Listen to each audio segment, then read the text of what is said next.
bathe it in the olive oil, but you want to put enough in there so that it does coat the bottom of the pan. Trying to get it in small enough pieces so that we just sweat out the onion. So what we're gonna do to go ahead and dice it a little bit easier, you see I left the root on here. Yeah.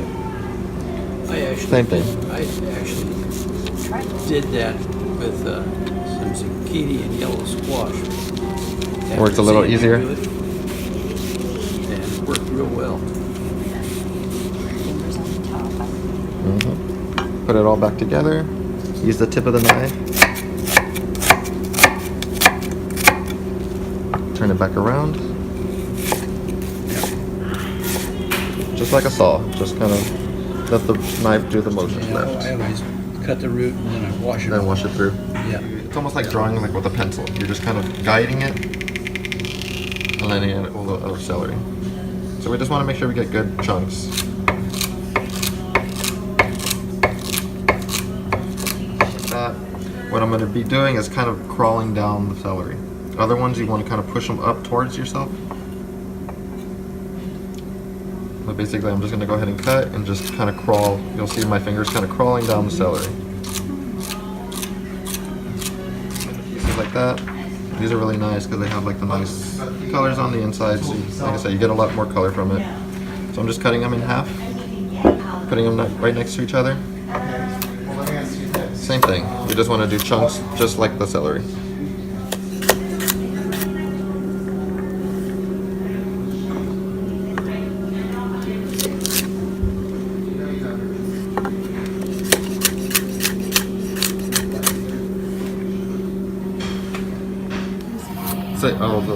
The starter, what you call it? So yeah, for Miracle is going to be your basic starter for any kind of soup. Normally in French cooking, it's going to be your carrot, celery, and onion.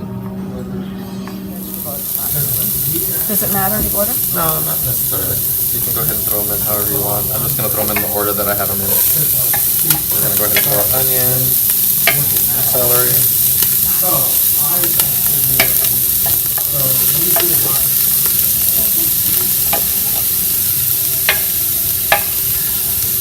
And the carrots. The one like you used last week for the and the deep fry. Yes, this is a deep fry. So this is a soup pot. So what I have here, you're going to use about 2 teaspoons of dried basil, about a teaspoon of oregano, and then 3/4 to a teaspoon of thyme. So basically 222. Making sure everything's getting nice and cooked, softened.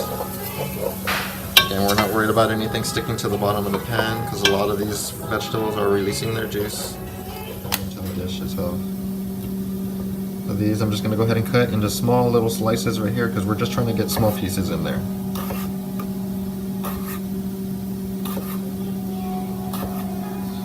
What we can even do is to go ahead and just take it in half so that way we have it, and then we can actually go back the other way.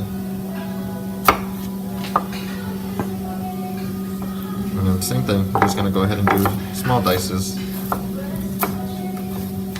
Loosen it, you can kind of see through them. They're not that crunchy anymore. We're just softening them.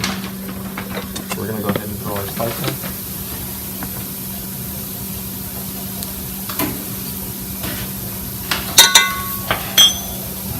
Let that cook just until we can start smelling the fragrances from all those herbs. You can use yellow squash, you can use zucchini, you can use calabaza squash, any kind of squash that you want to go ahead and use. What I'm going to do here, cut off the ends, slip that in half.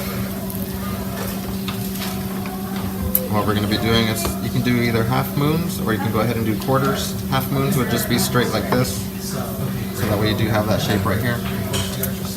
What we'll do here is we're going to go ahead and actually cut the half in half again, so that we have it quartered.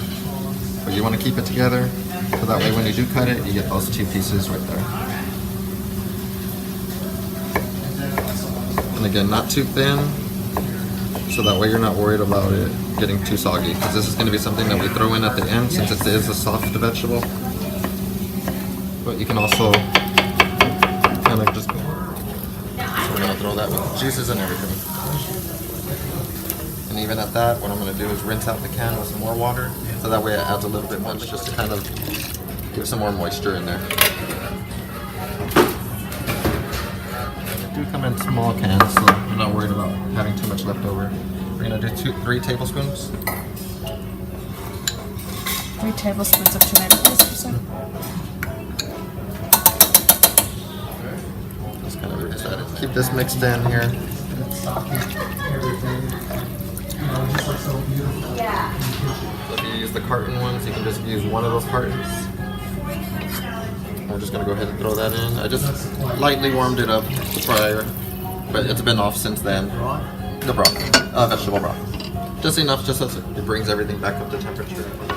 Oh, these are actually really fresh. So we want to make sure we know where it is, because we don't want to keep it in the soup too much. A little bit too much of that can be poisonous to the human body, so you always want to make sure you do take them out and not use it. So we just want to make sure everything's in there. So I'm just going to go ahead and add just another small cup, maybe like a half cup in there.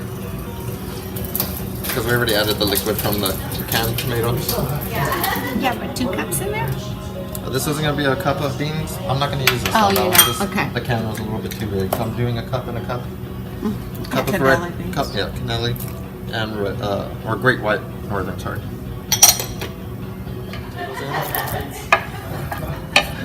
That's once everything else was already in here. We already had it. But you can use spinach, you can use kale, you can use, again, if you have like a head of lettuce or some kind of green in your fridge, you're not eating that many salads or you don't know what to do with it, this is a good way to go ahead and get rid of it as well. It goes really well with it. But I do have feta if you want a little bit more creamy in there. And then at the very, very end, we're actually going to add I believe it's a half teaspoon of balsamic vinegar. It gives it a nice strong finish. Just depending on the type of vinegar that you want to use as well. Just make sure you get something that you're So medium high, trying to get everything really cooking. So we'll just kind of stir it, make sure everything's still going. I can still see where my bay leaf is. You can see the colors, right? Oil, it's already getting to the point where it's going to go ahead and everything's softened. So you see everything's kind of nice and steamy in there. We have our potatoes in there, cut really small, because we're not trying to get them too soft. Colors here, still liquid in there. If it ever does get to the point where it's starting to look a little dry, just go ahead and add in a little bit of water at a time. I would add maybe like a half cup at a time. Adding the frozen green beans on a low heat. And then also the zucchini.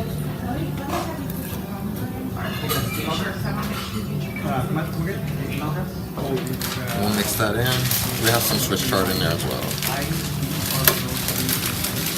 Swiss chard at the end, let it wilt into the soup. You don't necessarily have to mix it in.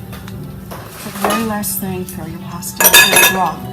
We don't want to go ahead and get this too. You see all our liquid is at the bottom, so there is still a lot of liquid in here. But since it is a very meaty soup,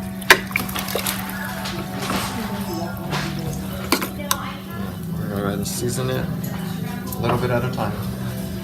Taste it, and then go back and add if you need to. You can always add, but you can't take out. So